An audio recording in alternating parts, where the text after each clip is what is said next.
오늘 시장의 흐름은 매우 긍정적으로 해석을 합니다. 실질적으로 우리 포트폴리오의 계좌 부분의 흐름에 있어서 매우 긍정적이잖아요, 지금. 2월 포트폴리오의 계좌 수익 범위 보시면은 15%로 다시 확대됐습니다. 지금 시장이 뭐 예를 들어서 한간에 나오는 얘기 중에 가장 큰 게 뭐 어제 같은 경우에 외부 미팅을 했을 때 초전도체 종목 아니고서는 뭐 가는 종목이 없네라고. 아니 하이닉스가 오늘 미끄러지고 어제도 눌리고 운봉으로 끝났지만은 사상 최대치 신고가를 뚫었단 말이에요 어제. 근데 어떻게 하이닉스가 안 좋은 종목이야? 그리고 초전도체만 가고 못 간다고 그랬는데 하이닉스 사상 최대치. 거기다가 현대차, 기아 사상 최대치 그리고 현대차도 52주 신고가 랠리 지속. 삼성전자도 눌려 있을 뿐이지 52주 신고가에서 얼마나 눌려 있어요. 그다음에 LG화학의 기준이 2차 전지의 흐름과는 다르게 완전한 실적주로서의 그 탄력이 굉장하죠 지금. 굉장합니다. 그리고 오늘 그 한미반도체 오늘은 진짜 오늘뿐만 아니죠 사실은 최근에 IT 반도체 소비장도 좋았고 뭐 한미 반도체 상한가 HPSP의 27%의 폭등 또 하이닉스의 어제 사상 최대치 신고가 그렇기 때문에 어제 눌려졌더라도 오늘 진짜 탄력을 제대로 받겠구나. 엔비디아가 살짝 눌리고 시작했으니까 거기서 IT가 좀 눌리고 출발되더라도 쏴올릴 수 있겠구나. 오, 그 큰 기대를 했는데 자, 뭐 말도 안 되게 눌려버렸어요 IT가. 그러니까 우리의 그 윤정도의 욕심일 수 있는 거고 이 정도의 강도라고 한다면 남들 다 부러워서 난리가 나 있을 상황인데 윤정도는 오히려 더 미국장의 또 글로벌 증시의 상상을 초월하는 초강세 흐름 그 흐름들이 우리나라에도 연동돼야 되기 때문에 그렇게 따진다면 지금의 이 정도의 변동률의 기준으로 만족할 수는 없다라는 거죠. 그래서 당연히 25% 비중을 가지고 있는 현대차의 오늘 초강세 흐름. 가격 조정 24만 원 그리고 최악의 경우 23만 원까지 눌릴 수 있습니다. 표현을 했는데 24만 원 이탈된 범위에서 어제도 24만 원 이탈되고 돌릴 때 매수. 오늘 같은 경우에는 조금 아쉬워요. 저점 매수가. 근데 뭐 신규 가입자가 없는 상황이니까 기존에 계신 분들은 다 매수 비중, 주력주 비중 채우는 상태고 너무너무 행복하다는 거죠. 다우지수, S&P 500 지수, 나스닥 지수가 사상 최대치예요. 나스닥은 투권 들면 이제 사상 최대치구나. 그리고 필라델피아 반도체 지수 사상 최대치. 거기에 일본 니케이 지수 사상 최대치 4,000포인트 수준이에요. 우리나라로 따지면. 그다음 우크라이나 사태 터졌을 때 아무런 영향 없습니다. 전쟁은 나쁜 거지만 시장에는 아무런 영향 없습니다. 그대로죠. 우리나라보다 더 빠르게 사상 최대치 신고가요. 거기다가 대만의 가권 지수도. 그러니까 단 한 군데도 뭐 우리가 중간에 조정받을 때 눌림 받을 때 뭐 어제 같은 경우에 CPI 얘기 나오고 전혀 상관없다라는 거죠. 지표가 CPI가 예상치보다 좋게 나오는 게 그게 부정적이냐? 전혀 그렇지 않다. 매우 긍정적이다. 그런 그 기준을 설정할 수 있어야 돼요. 해석을 할 수 있어야 됩니다. 결론적으로 종목별로의 그러면 흐름에 누가 이 흐름을 끌어주느냐를 글로벌 시장에서부터 찾아서 보실 수 있어야 된다는 거예요. 그러니까 글로벌 시장에서 찾아서 보시는 부분에 있어서는 시가총액 최상의 글로벌 시장의 최상의 종목을 봐야 되는데 엔비디아가 시가총액 3위로 올랐어요. 3위. 야, 이건 뭐 상상을 초월하는 거죠. 엔비디아 시가총액 3위라는 거는. 결론적으로 엔비디아가 고점을 넘기고 나서도 더블이에요. 우리 그 엔비디아 차트를 오늘도 하이닉스가 가져갈 거기 때문에 어제 보니까 잘 잘라놨더라고. 근데 상승률을 바꿔놔야지. 아니 세상에 옛날 상승률 84%로 해놓으면 어떡해. 어? 대답만 하지 말고 그 청소부터 먼저 해시지 그냥. 이해하지 말고 내 방 문 닫아버리고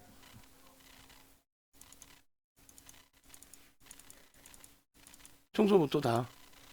아, 청소 중이세요?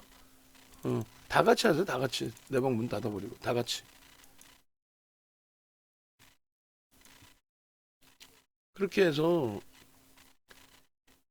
이 엔비디아 같은 경우에 이 상승률의 기준이 기존의 하이닉스의 상승률하고 엔비디아의 상승률이 같이 움직였어요. 그 률 자체는 당연히 엔비디아가 월등하게 GPU만을 뭐 설정을 해서 놓고 보는 부분도 되니까.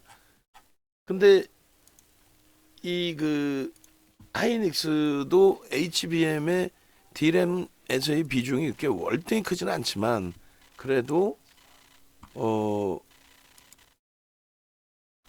마진율이 상상을 초월하기 때문에 거의 뭐 HBM 같은 경우는 삼성전자 하이닉스가 독점이잖아요. 마이크론 테크놀로지사가 이제 뭐 진입한다 해도 그거는 제한적이고. 그래서 하이닉스의 주봉에 그럼 보시면은 일단 어찌됐든 엔비디아의 주봉하고 비교했을 때 거의 뭐 5월 이후에 똑같이 가는 모습을 연출해 줬단 말이죠. 작년 5월 이후에.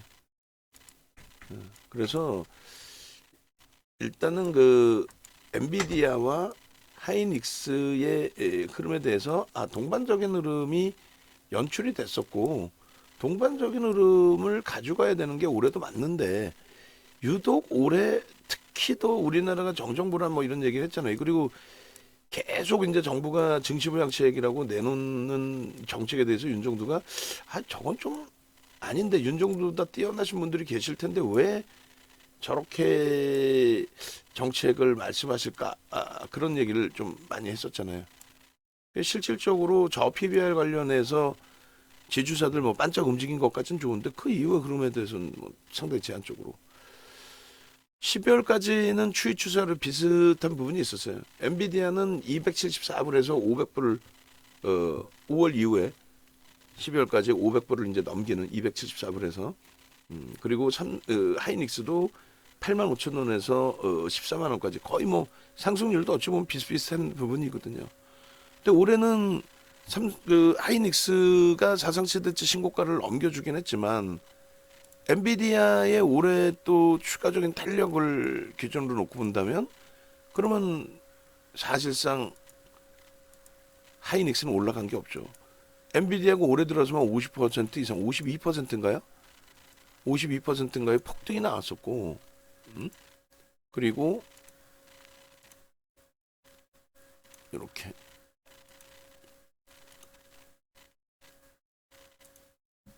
하이닉스는 뭐 사상 최대치 신고가를 찍었다 정도 수준이 안 되니까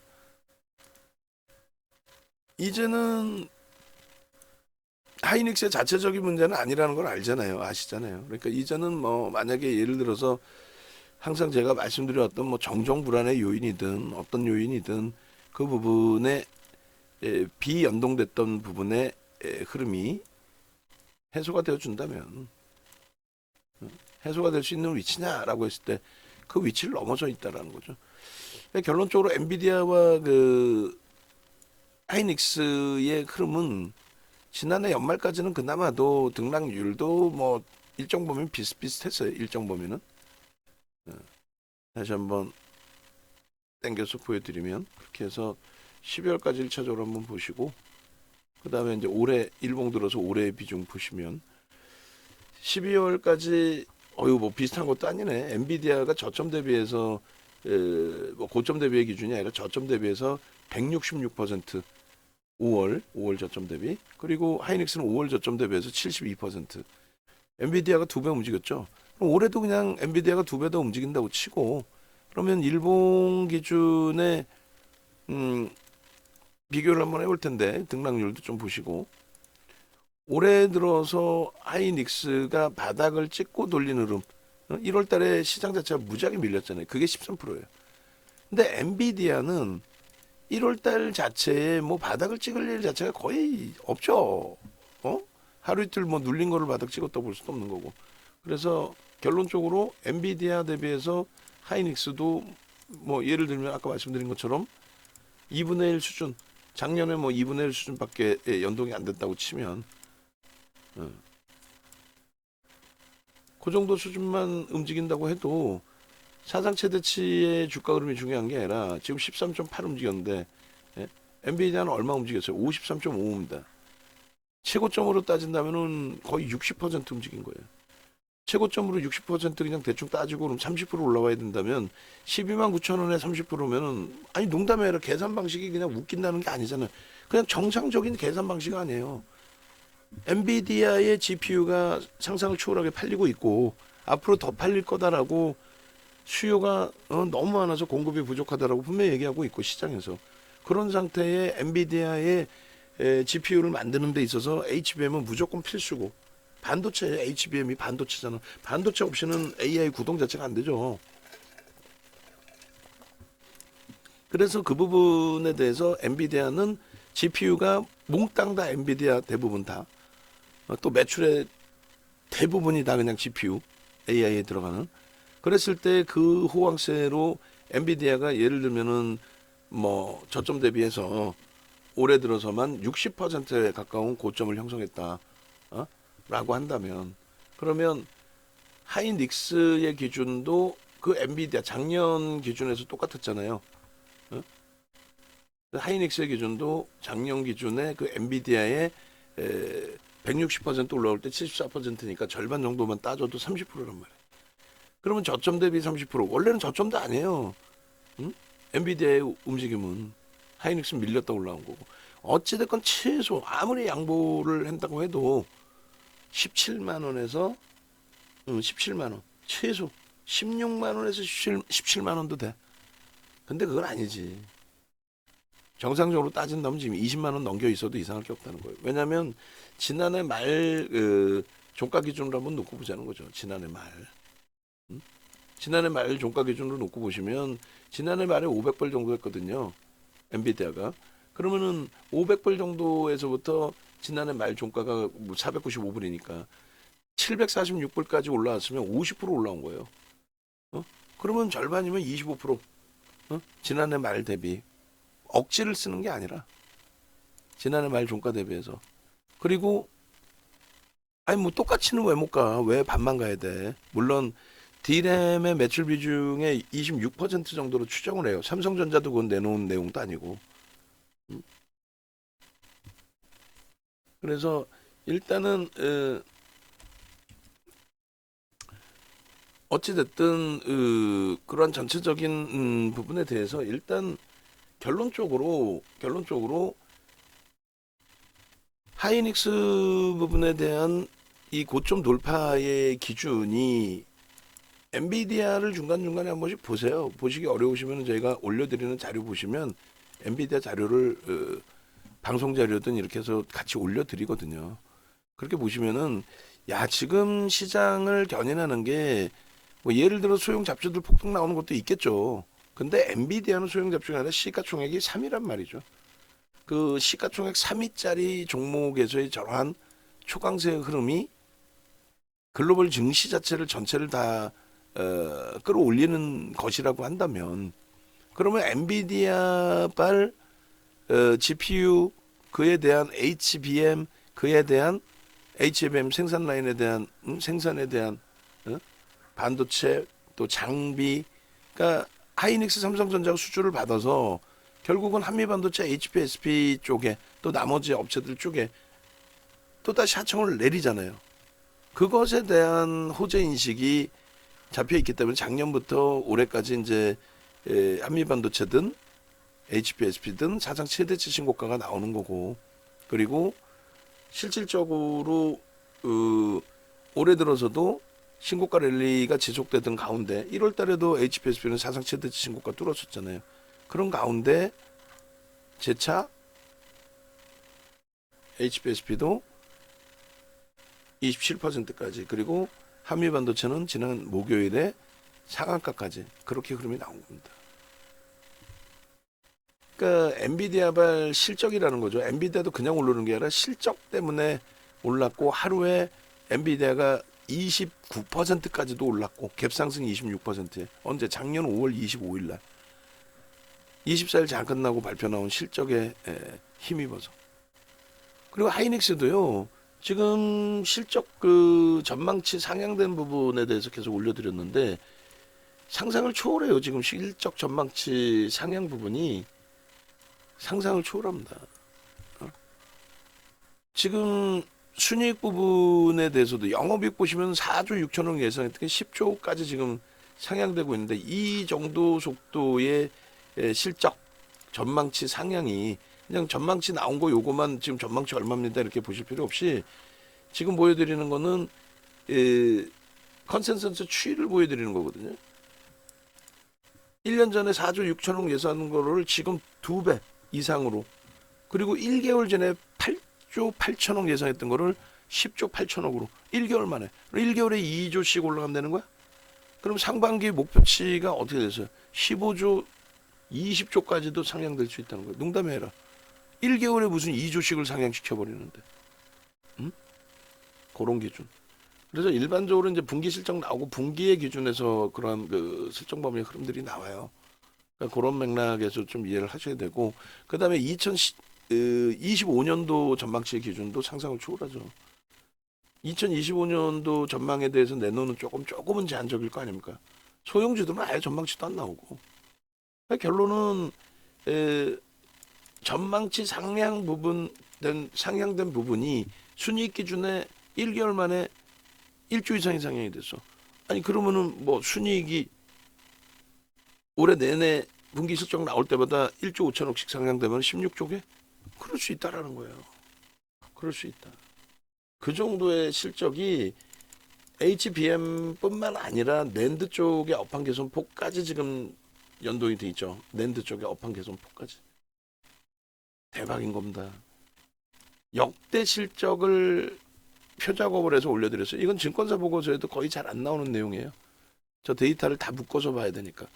최근의 내용만 일반적으로 보는데 우리처럼 실질적으로 하이닉스를 매매를 하고 실질적으로 하이닉스를 가지고 있는 쪽은 저런 걸 다 갖고 보고 알고 있어야 되거든요. 사실 2015년도 실적 얼마였는지 알고 계신 분들 거의 없어요. 윤 정부는 2013년까지도 알아. 삼성전자 사상 최대치가 2013년 35조 7천억인가 그럴 거예요. 그게 58조까지 나온 거예요. 언제? 2018년도에. 하이닉스는요 마찬가지 17년 18년도에 13조 20조인데 지금 전망치가 2017년도를 넘겨요. 영업이익이. 응? 여기 보시면은 하이닉스 재무제표를 이걸 만든 게 10월이에요. 이게 10월에 만든 거예요. 잘 보시면 10월에 만들었는데 영업이익 8조에 25년도 13조잖아. 영업이익 24년도 8조에 25년에 13조란 말이에요. 이게 10월에 만든 자료예요. 그런데 불과 4개월 만에 저 10월에 만든 자료가 KBS 머니올라 출연할 때 그 자료란 말이에요. 10월 말. 그러면은 10월 말이니까 지금 2월 말이라고 따지면은 11월, 12월, 1월, 2월 4개월 만에 8천억 그리고 1조 3천억 영업이익 그 예상치 컨센서스가 얼마큼 상향이 됐냐면 8천억의 전망치가 8천억이 아니라 8조의 전망치가 얼마? 10조 8천억으로. 응? 그리고 13조의 전망치가 16조로 증가한 거예요. 4달 만에. 그러니까 실적 발표 나오고 이제 보고서가 나오니까 일반적으로 응? 상상을 초월하는 거죠. 지금. 저 속도가 더 빨라질 수 있다니까요. 아니 그러니까 사상 최대치 신고가 나오는 거지. 그냥 하이닉스 좋구나. 하이닉스 신고가구나. 그게 아니라니까요. 하이닉스 좋구나. 하이닉스 신고가구나가 아니라 아니 생각을 해보세요. 상식적으로 우리가 생각을 어떤 걸 하이닉스 좋구나. 뭐 하이닉스 신고가구나가 아니라 왜 그들을 그렇게까지 잡아 당길까의 기준을 놓고 보시라고 말씀드리는 건데 지금 현재 기준에서 작년 1월 이후에 외국 기관이 작년 1월 이후에 순매수한 쌍끌이 순매수한 1위 종목이 누구다? SK 하이닉스. 외국인 순매수 1위가 누구다? 삼성전자. 그 다음에 3위, 4위가 현대차, 기아입니다. 근데 올해 들어서만 또 순매수 1, 2위를 따지면은 그게 또 현대차, 기아예요. 올해 기준에서. 어찌됐든 결론적으로 24년도 1월부터 오늘까지의 기준은 현대차, KB금융 다 우리가 원하는, 우리가 갖고 있는, 우리가 들여다보는 그 종목군의 기준이 되는 거고, 한미반도체도 거기에 포함이 돼 있어요. 한미반도체도 올해 기준에서. 그리고 작년 1월 거까지 다 포함을 해서 보여드릴 겁니다. 순매매 금액 기준 현대차, KB금융. 그러니까 KB금융을 매수 사인을 이렇게 강도 있게 드릴 때에도 그냥 뭐 솔직히 외부에서 진짜 자기 뭐 여러분들은 다 본인 자산 운영하시는 분들이잖아요. 근데 외부에서도 전문가랍시고 윤정두 후배들 보이지 않는 친구들 전문가랍시고 그 얘기하는 친구들이 이런 내용을 알고 뭘 얘기를 하냐고요. 말은 실컷 뭐 현대 KB금융 얘기하고 누구 사라 그래요? 뭐 사라? 제주은행 사라 그러고. 어? 금융 얘기하다가 현대차 실컷 얘기하다가 또 다른 거 무슨 뭐 소형 잡주 또 자동차 소부장 쪽 사라 그러고. 그게 실질 여러분들 계좌 수익이 나는 경우 거의 없죠. 그리고 대부분은 그렇게 기준을 잡는 게 아니라 예를 들면 완성차면 완성차의 시세가 폭발적으로 나온 이후에 그 이후에 단계별로 또 그 밑에 시가총액 규모의 종목군들이 움직이는 거죠. 지금도 일단 우선순위로 한 바퀴 순환성 싹 돌아서 고형 SFA 반도체까지 움직인 이후에 그 이후에 다시 순환성이 한미반도체 HPSP로 올 겁니다라고 했는데 결국은 그렇게 왔잖아요. 그죠? 상한가 27%. 여기서 이제 이들의 흐름이 주춤거리고 순환성으로 또 돌고 또 옆에 종목의 변동률이 확장될 수도 있어요. 그러니까 그거를 적절하게 대처를 해나가면 된다는 거야. 그러니까 주력 포트폴리오 잡아놓고 그리고 나서 말씀드리는 것처럼 메타방이라든가 활용하셔서 난 메타방 아니더라도 라이브 방송 혼자 잘 할 수 있어. 그럼 혼자 기준 설정을 잡으셔서 매매 기준을 적절하게 눌림 나오면 뭐 차익 실현하고 재편하고 이 정도쯤 하실 수 있는 거예요. 주력에서 빵빵한 수익이 나오는데 나머지에 대해서 뭐 겁먹거나 할 이유가 뭐가 있어요? 그게 딱 나뉘어져 있단 말이에요. 작년부터 지금까지 누적 수급 계속 1위를 하고 있는 거는 뭐 반도체의 기준이라고 말씀드리는 거고, 그리고 올해 들어서의 설정 범위에 자동차의 이러한 초강세 흐름, 사상 최대치 신고가의 흐름이 기아에서부터 나오는 그 이유는 아시는 것처럼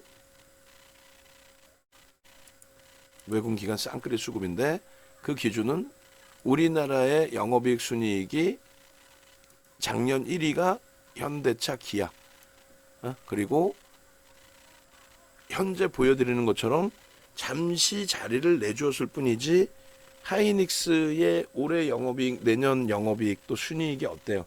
상상을 초월하죠. 그렇게 되면 바로 하이닉스가 올해 바로 2위 자리로 등극하는 것도 이상하지 않아요. 전망치가 계속 상향되고 있어. 그거를 보고 매매를 하는 쪽은 없겠죠. 왜?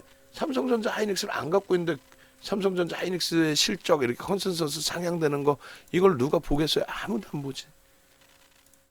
그래서 지금 하이닉스의 차트 범위를 주봉 차트에서 다시 보면서 월봉 차트로 볼게요. 월봉 차트 보면서 설명을 간단하게 또 드릴 텐데 사상 최대치 신고가를 찍고 나서의 흐름입니다. 지금의 흐름은. 그죠? 사상 최대치 고점을 찍고 나서의 흐름인데 그것을 뭐 2020년으로 땡겨서 놓고 보셔도 되고 2025년 12월로 제가 땡기는 거는 금리 인상의 기준의 설정 범위 때문에 그런다고 말씀드려 왔었어요. 그래서 일단은 뭐 어찌됐든 들여다보면 월봉 기준의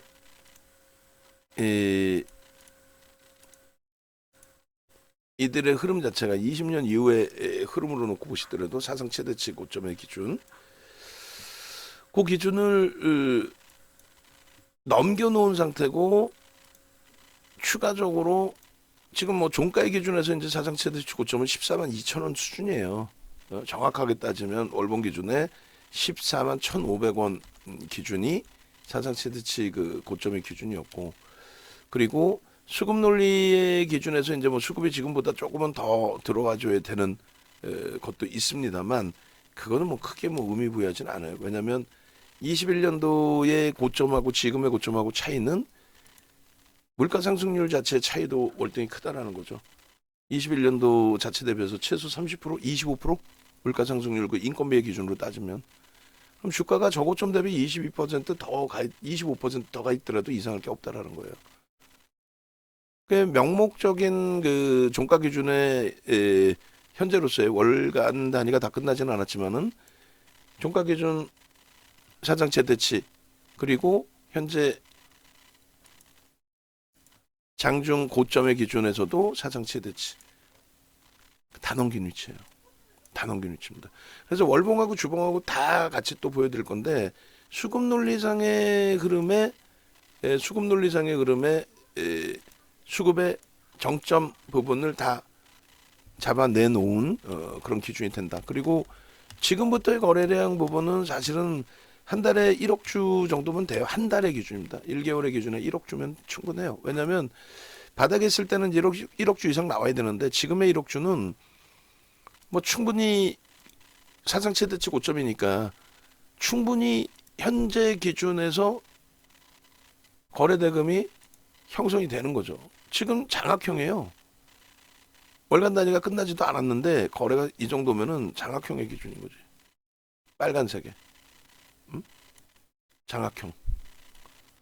그리고 변형세 빼령부터 해서 별의별 기준점을 다 잡을 수가 있어요. 수급 범위까지도. 수급 범위까지도. 그리고 매집에 대한 목표주가 다 설정할 수 있는 위치가 되고. 수급이 들어오니까 앞전 고점을 넘기는 거고, 인플레이션까지 감안했을 때 지금의 고점 범위를 그냥의 흐름의 범위로 해석하지 않는다는 거죠. 지금의 고점 범위를. 그냥의 수급 범위라는 것은 그냥 가격이 똑같은 앞전 고점의 그게 아니라 프리미엄을 줘야 된다는 거예요. 인플레이션 효과에 대한 프리미엄. 거래만 수반되어주면 되고요. 그리고 수급은 당연히 들어올 수 있다 없다. 분위기 자체가 글로벌 시장에서 엔비디아가 가장 강한 흐름입니다. 그래서 엔비디아가 그러니까 빅테크에서 전부 클라우드 사업을 진행하니까 그 수요를 엔비디아가 거의 독점을 해서 받아와서 엔비디아 시가총액이 3위까지 치고 올랐으니까. 연초에 10위 안에도 없었을걸요. 제가 예전 그 미국 증시 그 시가총액 순위 한번 나중에 찾아 갖고 올게요. 없었단 말이지. 지금은 사상 최대치 고점을 뛰어넘을 수 있는 그러한 조건이 하이닉스가 갖춰져 있느냐라고 했을 때 보여드린 그 실적, 상상을 초월하는 그 실적을 바탕으로 해서 해석을 해보시면 되는 거예요. 실적을 바탕으로. 아시겠죠?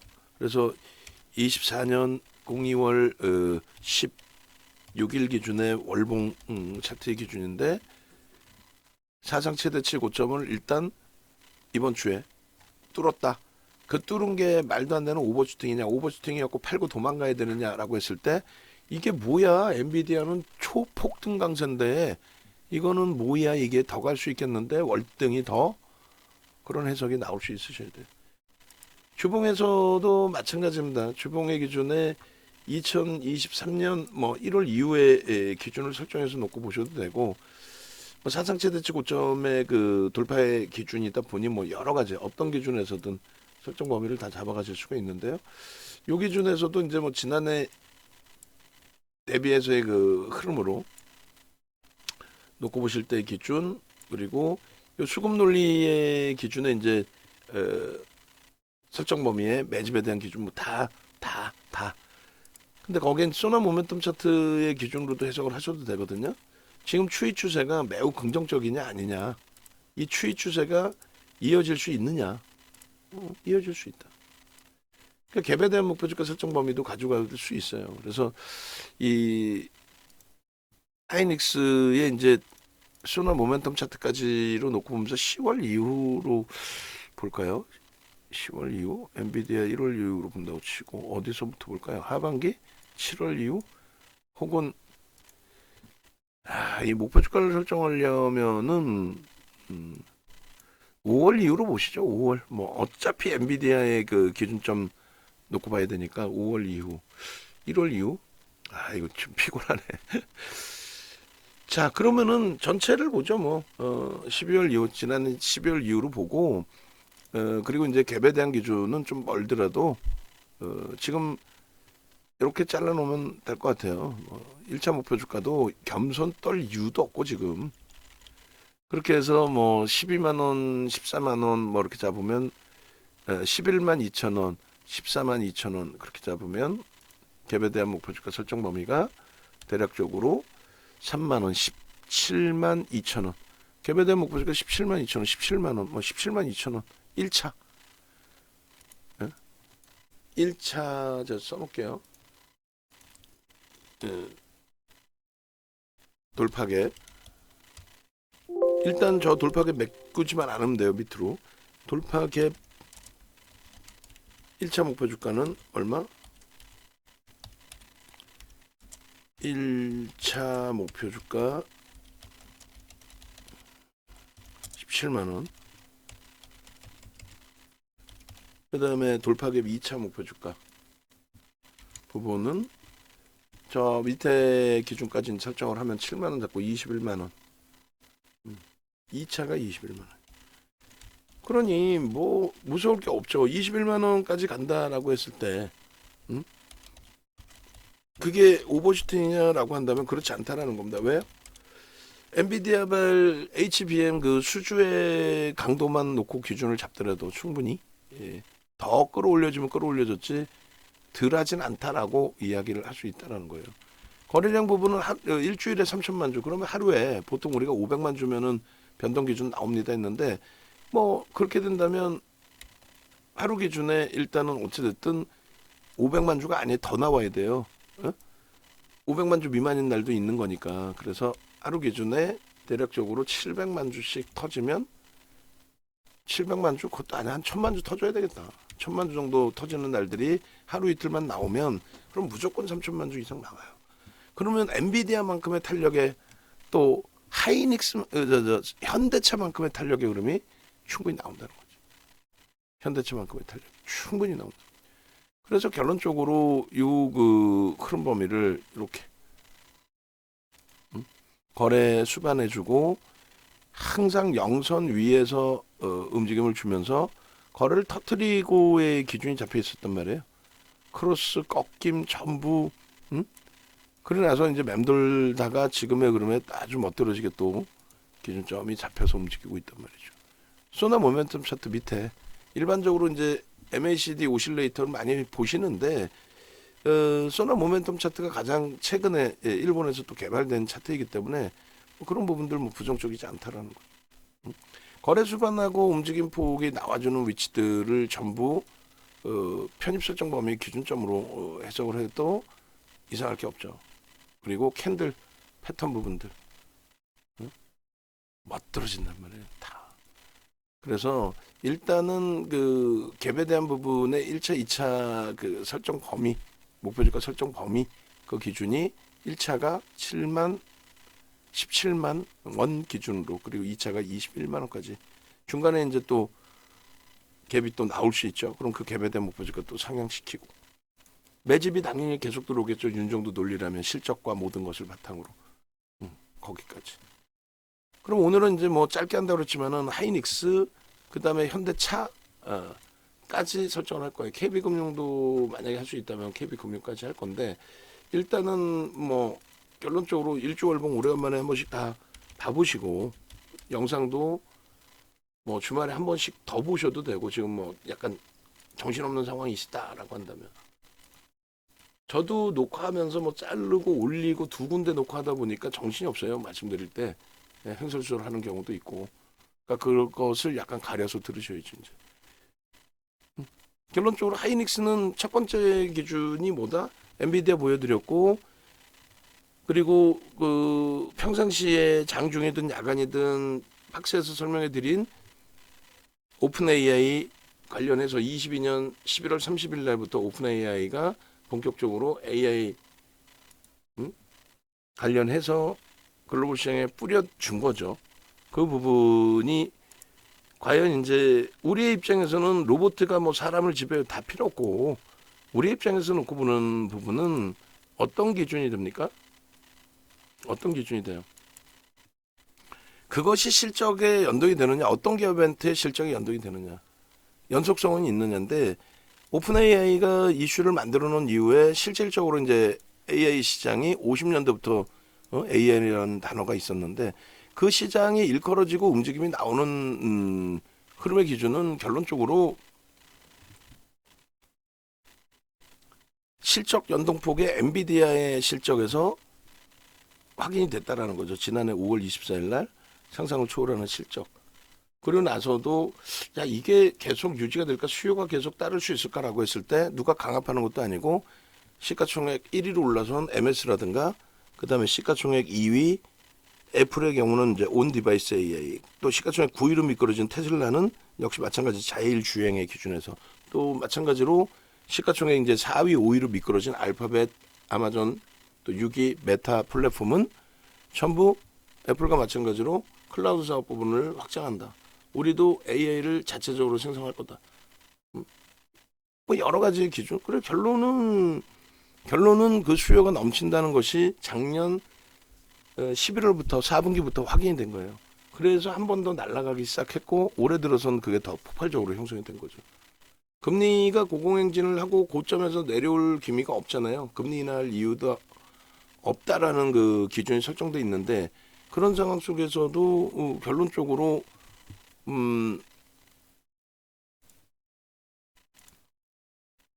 시장은 성장주에 집중되는 거고 그런 기준에서 성장주 위주로 집중이 되는 거고 그 성장주 위주에 당연히 IT 반도체 쪽이 포함되는 거죠. 자 결론적으로 이제 하이닉스의 기준은 갭상승을 내면서 사상치대치 고점을 찍고 그 고점 대비 3.86% 조정이 형성됐는데 이 주봉 그 일봉의 갭만 메꾸지 않으면 추세의 추이는 사상치대치를 내줄 만큼의 그 탄력적인 강세가 유지된다. 그렇게 해석을 하면 돼요. 그렇게 해서 이 좁은 공간에서의 목표 주가 설정 범위를 굳이 또 잡아낸다라고 한다면 대략적으로 16만 원 정도 수준으로 잡으셔도 크게 무리는 없습니다. 하이닉스의 이제 일봉의 기준이고 갭 상승 이후에 갭이 메꿔진 것도 없고요. 앞전에 그 고점 라인을 돌파한 그 기준에서의 고점도 메꾼 적이 없습니다. 특히 제일 중요한 건 이제 갭을 메꾼 적이 없다. 거래 기준은 최소 이제 500만 주를 잡고 있는데 그 이상 터져야죠. 700만 주 수준 저 거래량 저 위치 저런 거래량을 다 터뜨려야죠. 터뜨리고 넘기고 그러고 나서 움직임 나오고. 그래서 여기서도 이제 뭐 소나 모멘텀 차트에 꺾임, 크로스, 영선 돌파, 그리고 거래 수반, 사상 최대치 신고가 랠리라는 강한 인식. 하이닉스가 사상 최대치 신고가 랠리라는 걸 아는 사람이 솔직히 몇 명 있을까요? 시장에 소문도 안 나 있어. 왜? 갭상승에 사상 최대치 고점 찍고 눌려버리니까 관심도 없는 거죠. 근데 실질 수익은 여기서 다 잡아주는데. 그러면 이 친구가 강화됐다라고 했을 때, 이 친구가 강화돼 있고 강화됐고 뭐 이랬을 때 기준. 그러면 결론적으로 누가 같이 움직여요? 하이닉스가 강세를 띠면 삼성전자 당연히 연동이 돼 있고 삼성전자가 대장이고 전체 뭐 기준에 그리고 이쪽이 움직인다라고 했을 때 반도체 소부장 여기 밑에 이제 나를 따르라 한미반도체 HPSP 뭐 이런 쪽의 흐름들 됐죠. 그래서 지금 수급 범위 결론을 놓고 보시면은 삼성전자가 지금 수급이 시각적으로 볼 때 조금 이거 꼬여 있는 거 아니야라는 생각을 하실 수가 있는데 그렇지 않아요. 전혀. 삼성전자의 기준도 월봉으로 좀 놓고 보시면서 개인 누적 수급 중간중간에 한 번씩 확인해 보시고 문제가 될 만큼의 흐름이냐 전혀 뭐 어떤 뭐 문제 될 만큼의 흐름 자체가 되지 않아요. 그리고 하이닉스 뭐 좀 전에 보셨고 그래서 오늘 그 외국 기관 개인들 3명이 아니라 그랬어요. 외국인도 뭐 좀 샀고 기관도 좀 샀고 뭐 기관 좀 팔았고 매도와 매수 매도와 매수를 같이 보는 겁니다. 그렇게 되면은 뭐 매도한 외국인 기관 그리고 매수한 외국인 기관 개인들은 100만 주라고 했을 때 관여도가 30%뿐이 안 되죠. 굉장히 작은 거예요. 일반 종목군들의 흐름은 뭐 예를 들어 제주반도체 같은 경우에도 560만 주에 개인들이 500만 주를 매수했어요. 그러니까 매수 매도. 그러니까 개인 관여도가 월등히 높다는 거예요. 일반 종목군들은. 뭐 보통 한 15% 20% 넘어가면은 어? 외국인 기관 관여도가 15% 20% 넘어가야만 그나마도 관여도가 있네. 외국인 기관 관여도가 있네. 이렇게 이야기를 합니다. 그러니까 대형주일수록 그 관여도가 비중이 높죠. 그리고 소형주일수록 관여도가 굉장히 낮아져요. 15%도 안 돼. 외국인 기관 관여도가. 거래대금 거래량의 기준에. 그렇게 보시는 거예요. 그래서 포스코홀딩스가 28%씩 개인들에게 떠넘겨져 있어도 윗방향으로 계속 올라간 이유는 관여도가 최소 하루에 10% 15% 이상을 전체 거래량의 외국인 기관이 갖고 있거든요. 그들이 한 명이 아니죠. 뭐 인위적으로 뭐 들어올려서 물량 떠넘겼다 그건 소설이고 여러 상품들의 이제 차익 실현 재편입 또 신규 ETF 자금 들어오는 거 또 코스피 200 지수 비율 높아져 있는 거 그런 거를 이제 연동시켜서 매매가 나오다 보니까 위로 방향이 잡히는 겁니다. 개인에게 떠넘겨지더라도 그런 맥락이에요. 개인들이 사서 주가를 올렸다 그런 건 아니에요. 대형주는. 자 그렇게 보시고 나머지 이제 뭐 수급 범위 간단하게 먼저 보고 자동차를 마저 보도록 하겠습니다. 그래서 뭐 LG전자, 삼성, 전기 쭉 있지만 우리는 이제 지금 현재 기준에서는 어떻게 기준 잡는다랬어요. 근데 우리 그 모니터링 하신 분들 다시 얘기하는데 라이브 방송 창에서도 저가 기준까지로 열어놓으라고 그랬었죠. 응? 저 뭐야 방송 창의 기준을 그걸 왜 뭔가 조금 이상하다 했더니 사이즈 안 맞춰놓으면 안 돼요. 사이즈 맞춰놓으세요. 그냥 한미반도체도 오늘 일단은 뭐 외국인 수급은 들어왔는데 엄청나지는 않아요. 9,700만 주짜리이기 때문에 그래서 수급 논리 이 범위도 좀 놓고 우리가 봐야 되고 그다음에 뭐 현대차 오늘 5%대 초강세잖아요. 근데 저 부분이 현대차의 기준이 따져봤더니 뭐 외국인은 9만 주뿐이 안 샀는데 속은 거 아니야 뭐 이런 말씀이 나올 수 있어요. 전혀 아닙니다. 결론은 매도와 매수를 여기도 보는 거예요. 매도와 매수를 봤을 때 개인들이 130만 주 거래량 하면은 절반 조금 더 있는 거죠. 절반 조금 더. 그러니까 이 전체적으로는 외국인 기관 매도와 매수했을 때 매수 기준에서 순매수 아니더라도 90만 주 이상의 매수 관여도가 있다는 거예요. 이 종목으로 뭐 단타를 얼마나 쳤겠어요. 단타를 기준을 잡았다면. 뭐 예를 들어서 소형주 기준에 한글과 컴퓨터 시가총액이 그래도 좀 있어서 그래도 보시면 개인들이 얼마예요? 1100만 주에서 860만 주의 관여도가 개인입니다. 그러니까 외국인 기관의 관여도가 한글과 컴퓨터의 경우는 매수의 기준에 260만 주, 270만 주라고 해도 270만 주 한 25% 관여했네. 굉장히 높게 관여한 거예요. 그나마 관여도 기준에. 그래서 순매수로만 놓고 보면서 개인이 30만 주 뺏겼어요. 거래량 1100만 주에 30만 주 뺏긴 게 무슨 의미가 있어요. 다만 방향성의 관여도가 매도와 매수를 같이 보는 거다. 그냥 순매수의 기준이 아니라. 그러니까 그런 걸 하여간에 다 기준 잡고 대처를 할 수 있어야 돼요. 그런 맥락에서 해석을 해드리고 나머지 부분들 뭐 기아의 경우도 그렇고 수급 나쁘지 않죠. 와 기아는 어떻게 전부 매도인가요? 외국기관 개인. 여기에 이제 기타 법인의 기준이 자사주 매입이죠. 그래서 기타 법인의 자사주 매입이 외국인이나 기관으로 잡히지 않아요. 기타 법인은. 그 자율적이 아니라 자사주 매입을 하면서 자기 계정을 쓰는 거죠. 그러니까 우리 법인 계좌에서 매매해줘. 그러면 이제 기아의 법인에서 매수하는 기준. 만약에 위탁을 맡겨서 증권사가 직접 산다 그러면 증권사로 잡혀요. 기관으로 잡힙니다. 그거는. 그래서 그런 이제 차이점이 있습니다. 근데 간혹 이제 일부 뭐 전문가들이 프로그램 매매가 기타 법인이 하는 매매다 이렇게 얘기를 하는 경우가 있는데 그건 전혀 잘못된 얘기예요. 그렇게 놓고 보시고 그 다음에 현대모비스 그리고 뭐 LG화학 LG화학도 오래간만에 거래는 실려 있는데 이거 갖고는 안 된다 그랬죠.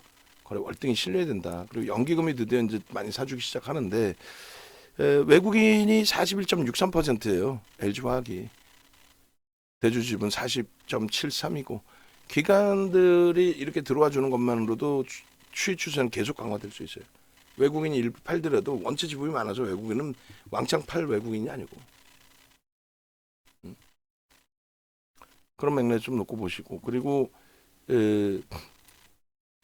어쨌든 그 LG화학의 추이 추세 강화 부분도 매우 긍정적으로 해석을 우리가 해야 된다라고 말씀을 드리는 거고요. 그다음에 KB금융도 마찬가지. 이 차트 하나씩은 다 잘라서 드릴 거예요. 그리고 HPSP가 오늘 뭐 기관들의 매도 좀 있을 것 같다 했는데 기관이 아니라 그냥 외국인들 위주에서 다 매도를 했어요. 그렇게 해서 지금 종가는 한 1% 들어 올려놨는데 시간에서는 뭐 추가적인 관여도가 없어서인지 눌림목이 그대로 또 확대돼 있습니다.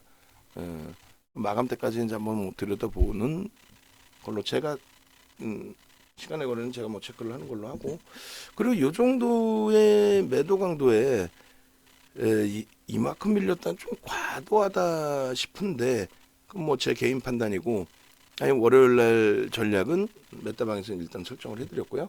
그렇게 해서 이제 월요일에 가급적이면 좀 일찍 기준 좀 잡아서 정리를 할지 유지를 할지 거래가 없으면 일단 정리하고 대처하는 걸로 그렇게 기준을 잡겠습니다. 위든 아래든.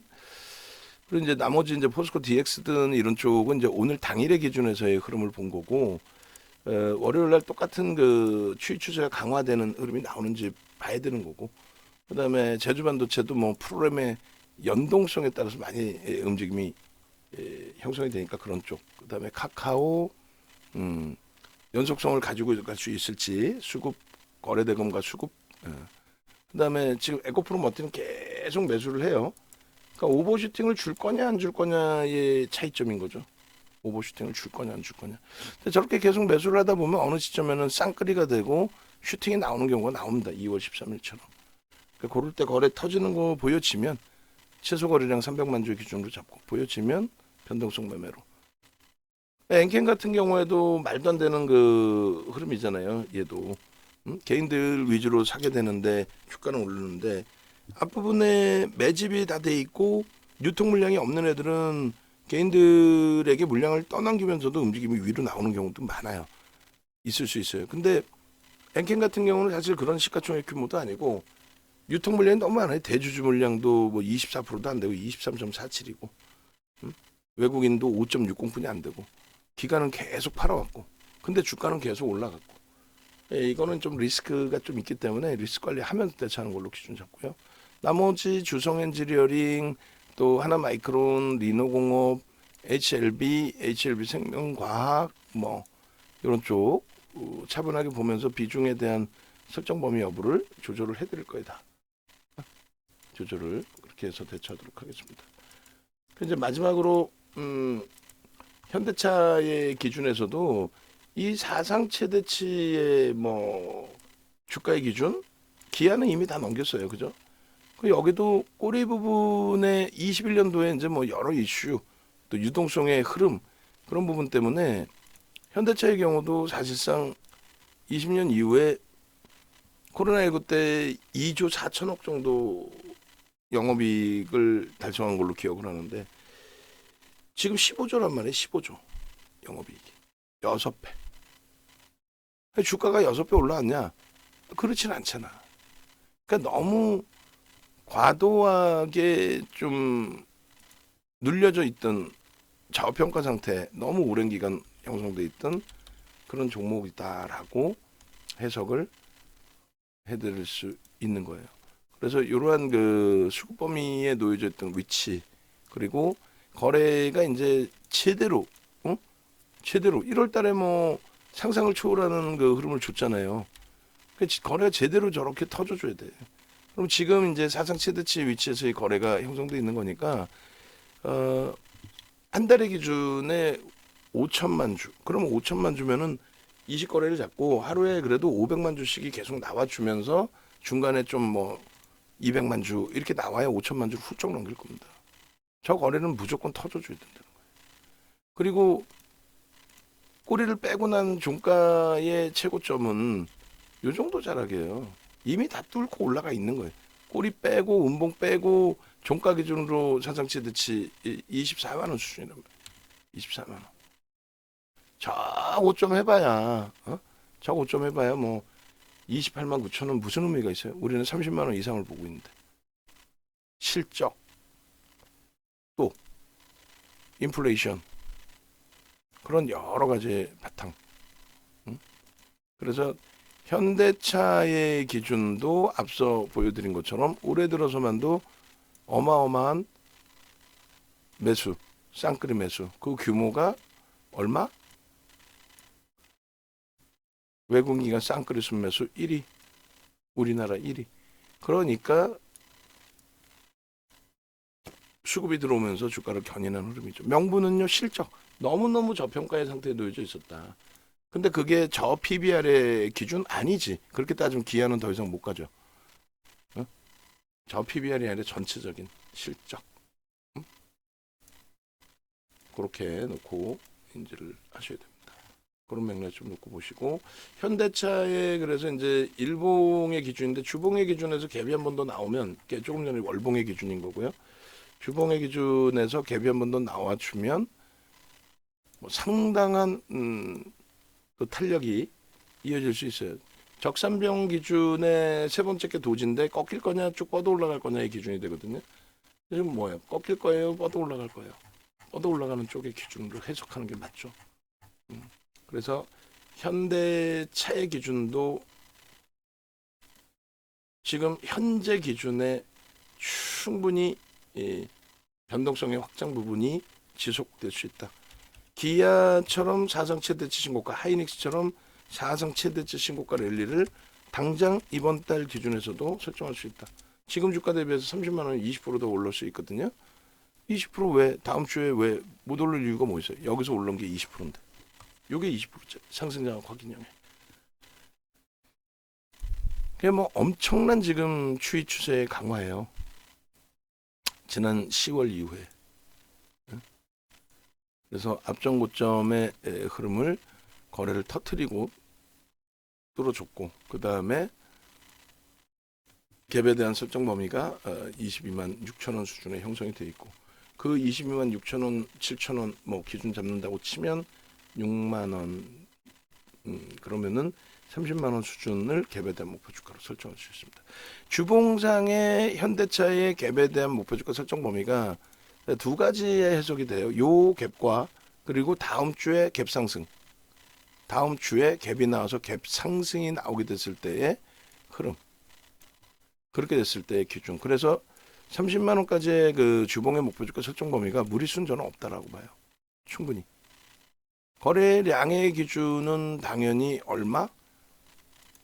주간 단위에 최소 1000만 주 이상 그리고 1500만 주씩 터져야 돼요. 최소의 범위를 1000만 주를 얘기하는 겁니다. 1470만 주 저거 넘겨야죠. 당연히. 응? 그렇게 해서 현대차의 주봉의 기준에 꺾임 크로스 영선 돌파의 거래량 터지는 흐름 그리고 갭에 대한 위치의 범위 결론은 갭에 대한 목표 주가 설정 범위 기준에 얼마? 30만 원의 기준을 설정 범위로 잡아갈 수 있다. 어디서 갭을 기준을 잡아서 끊느냐에 따라서 다 틀린데 최소 범위 기준도 저렇게 잡아갈 수 있다. 아시겠죠? 그래서 앞전에 이제 그 돌파를 했을 때 그 가격 라인 위치, 그다음에 오늘의 가격 라인 위치, 그렇게 해서 1차 목표치 5만 원의 기준을 설정을 잡으면 30만 원까지 충분합니다. 뭐 설정하는 데 있어서 전혀 억지스럽거나 뭐 그렇진 않아요. 매우 긍정적으로. 자 그렇게 해서 갭에 대한 목표 설정 범위까지 잡아드리는 거예요. 다음 주에 갭 상승이 일부라도 나와주면은 30만 원까지 도달하는 그 흐름을 다음 주에도 한번 기대해 볼 수 있는 거고 밋밋하게 출발되더라도 추이 추세 강함 매우 강할 것이다라고 해석을 충분히 할 수 있는 거고 이게 이제 현대차의 기준의 주봉 그리고 일봉도 한번 놓고 볼게요. 일봉도. 이렇게 해서 기아도 뭐 당연히 놓고 보여야 되는 게 맞는데 사상 최대치 거기는 이제 뭐 흐름이고요. 여기도 아까 매집이나 그 실적 범위는 다 보여드렸어요. 일봉. 일봉도 장악형의 기준으로 아주 기가 막히게 형성돼 있네요. 장악형의 기준에. 그렇게 해서 장악형의 인식이 잡히는 위치의 기준이고 올해 들어서의 변동률이 엔비디아만큼의 변동률이 나와 있어요. 엔비디아가 얼마?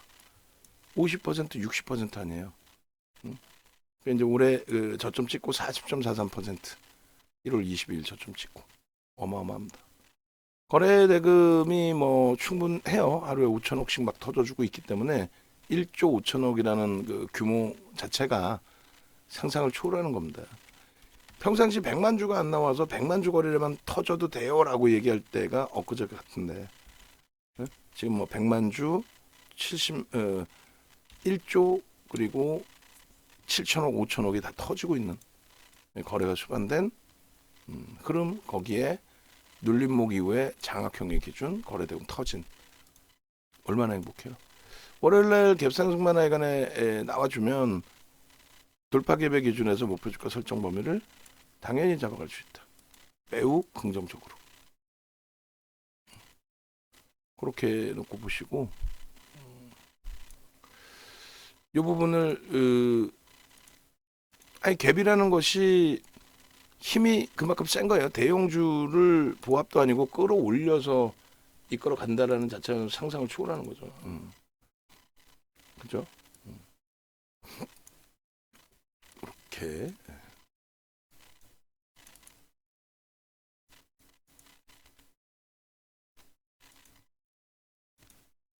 놓고 보시고 그다음에 일봉 LG화학도 지금 그 유통 물량이 없어요. LG화학 유통 물량이 한 7%나 있으려나 그래요. 굉장히 없어요. 그래서 평상시에 이제 그 수급 보면은 굉장히 많이 물량이 떠넘겨진 것 같은데도 불구하고 LG화학의 그 수급 범위가 유통 물량이 없다 보니까 대주주 40% 외국인 41.5%뭐 무슨 유통 물량이 있겠어요. 그러다 보니까 이제 일단은 이렇게 떠넘겨진 수급이 많은 것처럼 보여지긴 하지만 실질적으로는 그렇게 뭐 퍼센테이지 부담 요인이 생기는 흐름은 일단 아니라는 거예요. 소나 모멘텀 차트에서 이제 완벽하게 이제 돌려진 그 상태의 흐름이 되고요. 월봉의 기준에서도 과하게 미끄러졌었죠. 사실 작년에 22년도에 사실 올라간 부분은 2차 전지 무슨 뭐 말 같지도 않은 뭐 폐배터리 이런 내용이 아니고 LG엔솔의 유동 비율이 보호 예수가 풀리면서 높아지면서의 흐름이었거든요. 어찌됐든 망치형과 장악형의 기준, 월봉의 기준에 그다음에 주봉 기준에서의 흐름은 뭐 여러 패턴의 기준을 다 설정해서 볼 수 있습니다. 그래서 10월 이후에 흐름에서 과도하게 미끄러졌던 부분이 있는데 주봉상의 기준에 과도했던 부분이 이제는 많이 개선되어지고 있다. 거래 수반하고 움직임인데 이제 영선 부분을 넘길 거냐의 기준이거든요. 그 부분을 뭐 넘길 수 있는 위치가 된다. 그리고 갭이 한 번 더 나와주면 돌파 갭이 되죠. 갭이 나와주면 뭐 굉장한 탄력을 받을 수 있습니다.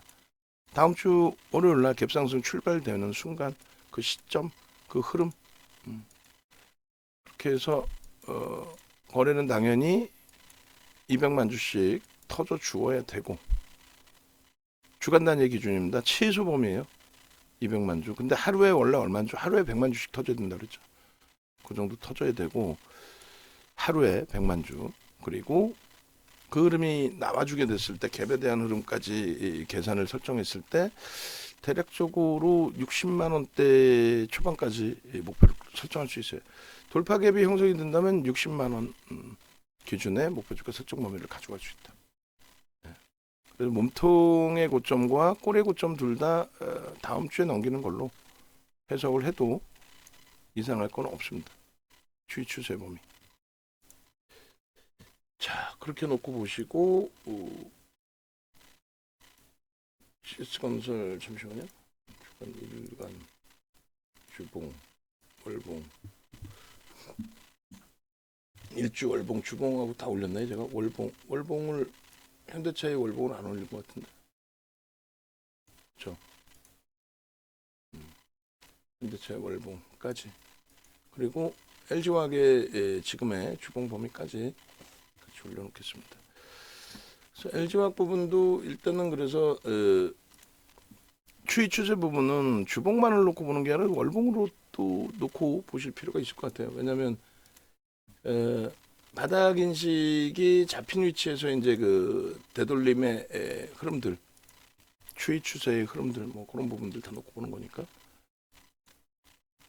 이렇게 놓고 보시고 그 다음에 일봉 그죠?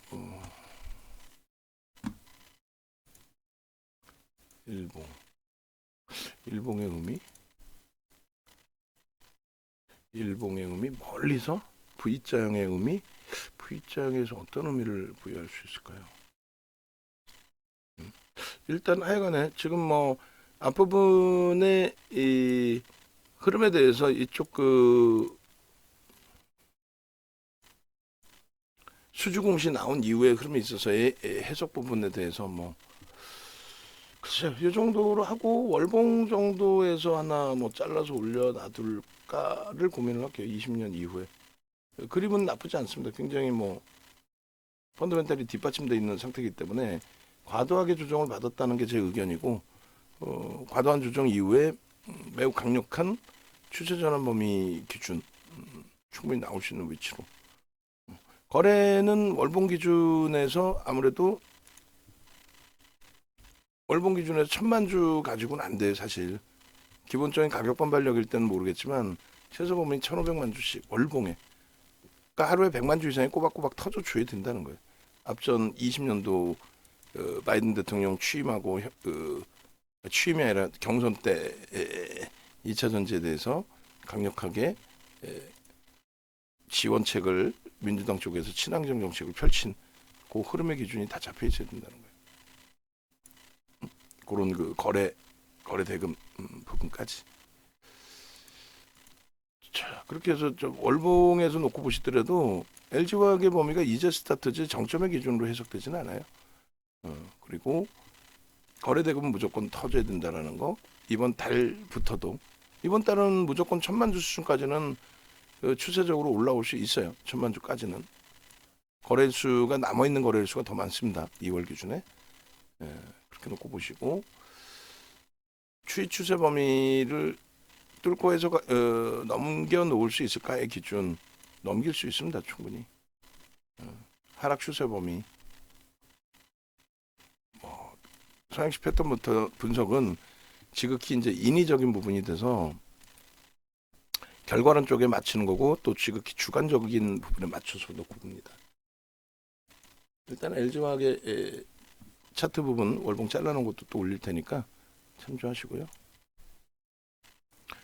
그렇게 놓고 보시고 그 다음에 KB금융 쪽은 별도로 하나 설정을 잡을게요. 이 정도 범위면 될 것 같아요. 이제 전체 그 주력주에 대한 전략 부분부터 해서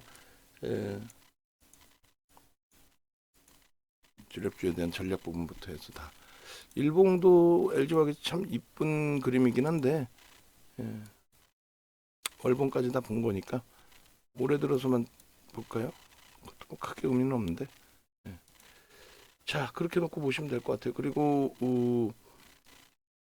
현대차 쪽이나 이제 기아 쪽에 지금 그 저기가 있는 거잖아요. 주주총회 소집 결의가 있는 거잖아요. 3월 20일 날 이제 주주총회 때 또 추가적인 주주환원 정책이 좀 강도 있게 나가준다면 지속적인 랠리 이 부분을 가져갈 수 있겠죠. 당연히. 그런 맥락에서 좀 놓고 보시면 무난할 것 같습니다. 월봉상으로도 나쁘지 않고 매우 좋아요. HP, SP도 잘라볼까? 뭐 이 정도면 될 것 같아요. 자 외부에 계신 분들